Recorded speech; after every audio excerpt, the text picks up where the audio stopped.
مسیتے ہو یا کسی اور علاقے بچو؟ ارے باب ما جاء فی الرجل یسلم فیؤمر بالغسل،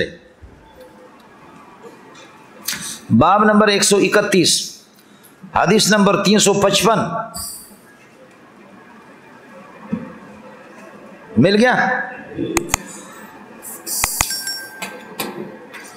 اب کوئی آدمی اسلام قبول کرتا ہے تو غسل کرنا اس پر واجب ہے، عام حالات میں مستحب ہے۔ امام ابو حنیفہ رحمۃ اللہ علیہ فرماتے ہیں کہ اگر جنابت کی حالت میں، احتلام کی حالت میں مسلمان ہوا ہے تو پھر غسل اس کے ذمہ واجب ہوگا۔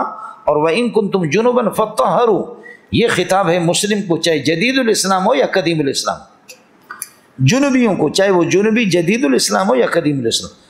اور اگر کافر صاف ہے، احتلام نہیں ہے، جنابت نہیں ہے، اسلام قبول کر لیا اس نے، تو غسل کرنا اس کے ذمہ پر مستحب ہے، واجب نہیں ہے، سمجھدا؟ باقی جنوبی ہے تو جنوبی مسلمان ہو گیا، اسی جنابت کی حالت میں مسلمان ہو سکتا ہے، لیکن غسل کرنا اس کے ذمہ پر واجب ہوگا۔ امام صاحب کے لیے دلیل میں نے آپ سے عرض کر دیا، وَإِن كُنتُمْ جُنُبًا فَطَّهِّرُوا۔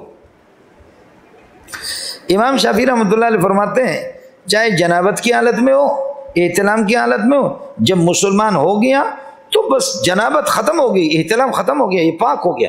کیوں؟ الاسلام یہدم ما کان قبلہ، بولو الاسلام یہدم ما کان قبلہ من الجنابۃ ومن الاحتلام وغیر ذالک ومن الصغائر والکبائر، صغائر کبائر جنابت شنابت سب ختم ہو گئی۔ الاسلام یہدم ما کان قبلہ، سمجھتا ہے؟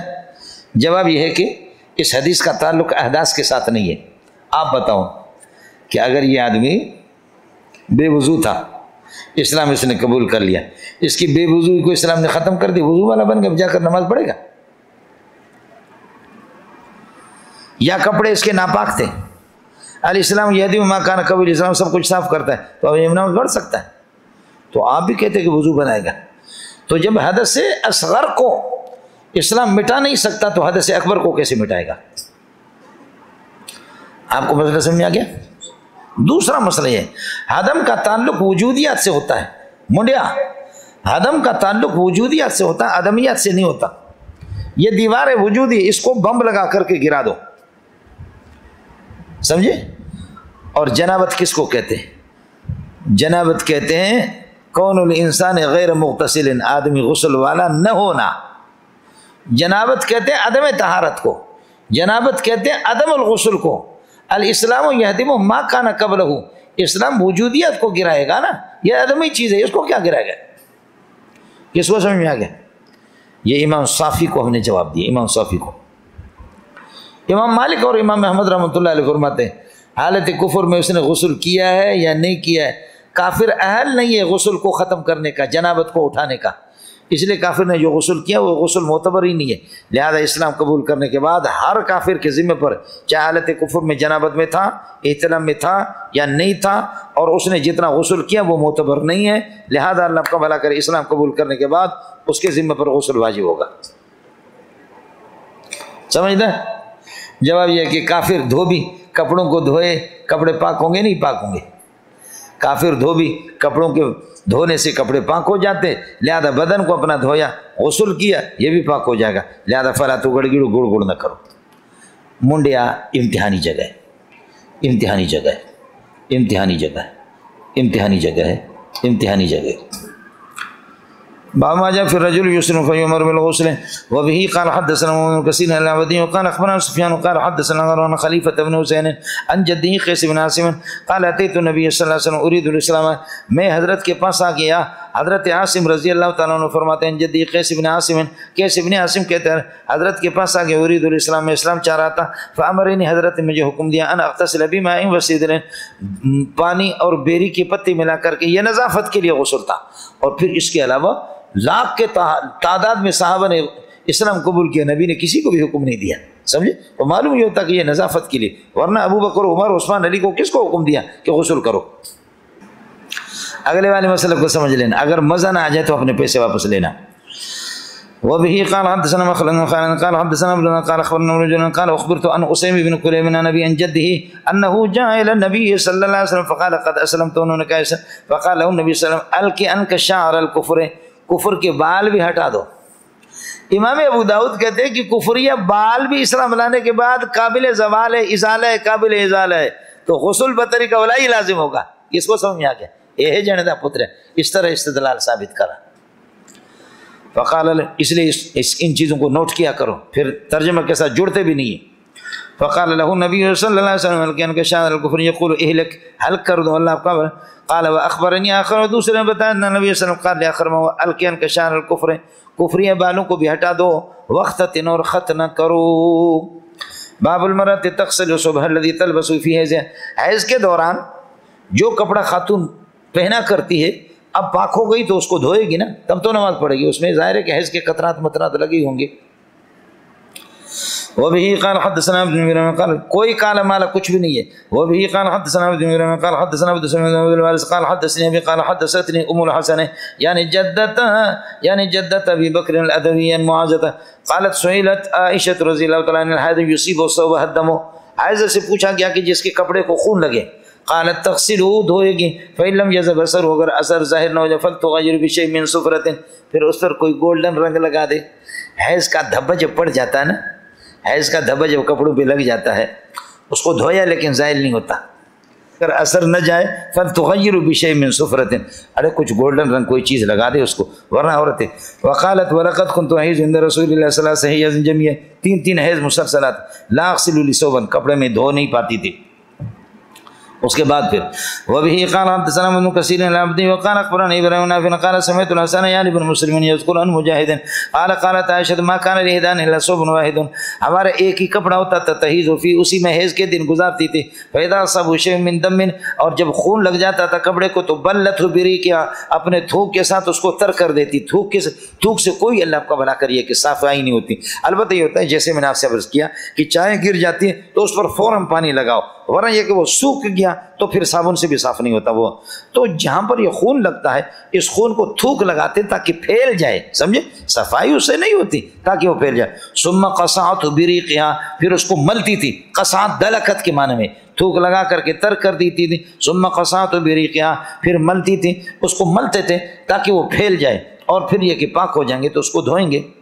وبه قال حدثنا يكون بن قال حدثنا عبد الرحمن بن الدين قال حدثنا بكار بن يحيى قال حدثتني جد قال دخلت على ام سلمة فسالت امرأة من قريش عن الصلاة في ثوب الحائض، قریشی خاتون نے پوچھا کہ حائض اللہ آپ کا بھلا کریے کہ نماز پڑھ سکتی ہے حیض والے کپڑوں میں.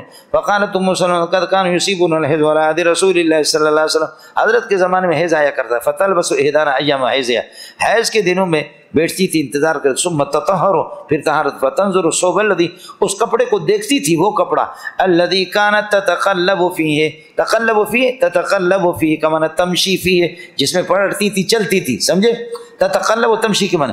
فإن أصابه دم، اگر کپڑے کو خون لگا وصلنا، دھوتے تھے، وصلنا فيه. وإن لم يكن أصابه شيء، اور اگر کچھ نہیں لگا تو ترکنا، چھوڑ دیتے. ولم يمنعنا ذلك، یہ چیز ہمیں منع نہیں کرتی تھی کہ میں نے ان نصلي فيه، کہ ہم اس میں نماز پڑھیں، نماز سے نہیں رک. بھائی یہ حیض والا کپڑا ہے، حیض والا کیسے اس میں نماز پڑھتے ہیں؟ تو ہم پڑھتے جب اس پہ کچھ لگا ہوا نہیں ہے، پاک ہے، تو پھر یہ چیز ہمیں نہیں روکتی تھی کہ حیض کے دنوں میں یہ زیر استعمال رہا ہے لہذا ہم اس کو استعمال نہیں کریں گے جب اس پر کچھ لگا ہوا نہیں. اللہ خلین توت خور، صحیح ہے.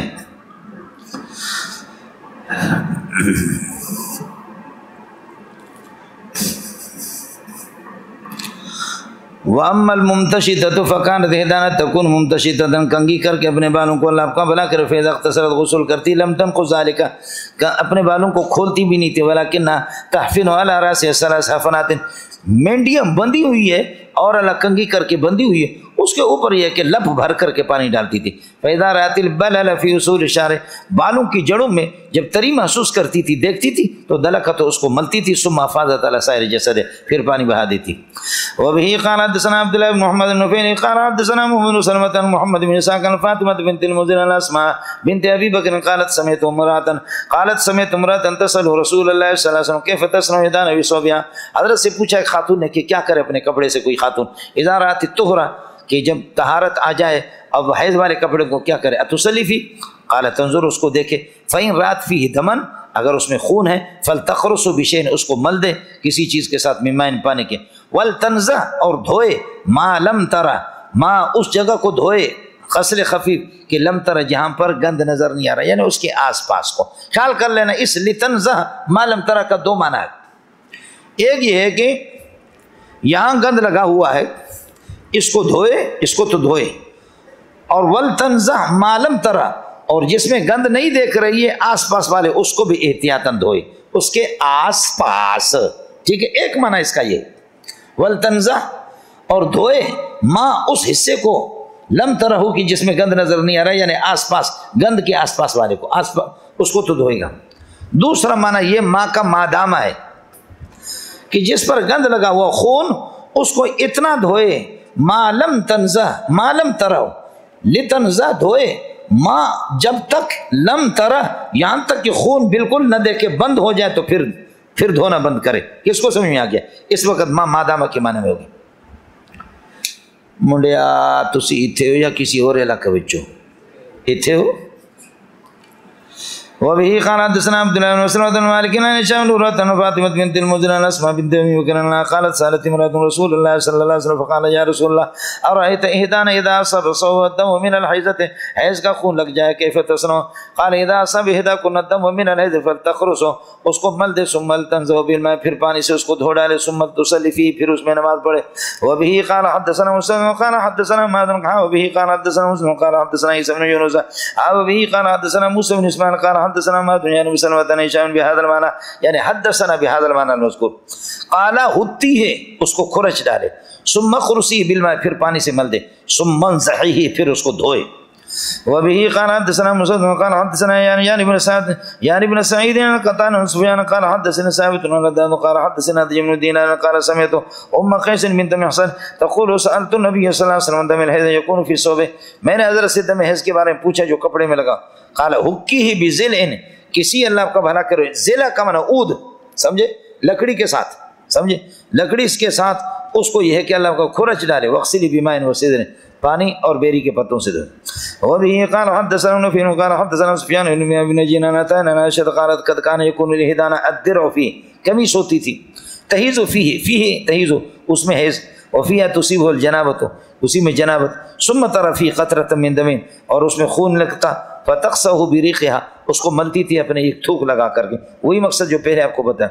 وبه قال حدثنا ابن كثير قال اخبرني ابراهيم يعني بن نافع قال سمعت الحسن يذكر عن مجاهد قال قالت عائشة رضي الله عنها ما كانت لهدان الا ثوب، ایک ہی کپڑا ہم غریبوں کا ہوا کرتا تھا، فيه تحیض، اسی میں حیض، فإن أصابه شيء من دم بلته بريقها، اگر یہ کوئی خون لگا تو اس کو ملتی تھی تھوک کے ساتھ، ثم قصعته بريقها، پھر اس کو اللہ کا تر کرتی تھی، بلته بريقها تر کرتی، ثم قصعته، پھر ملتی تھی بريقها۔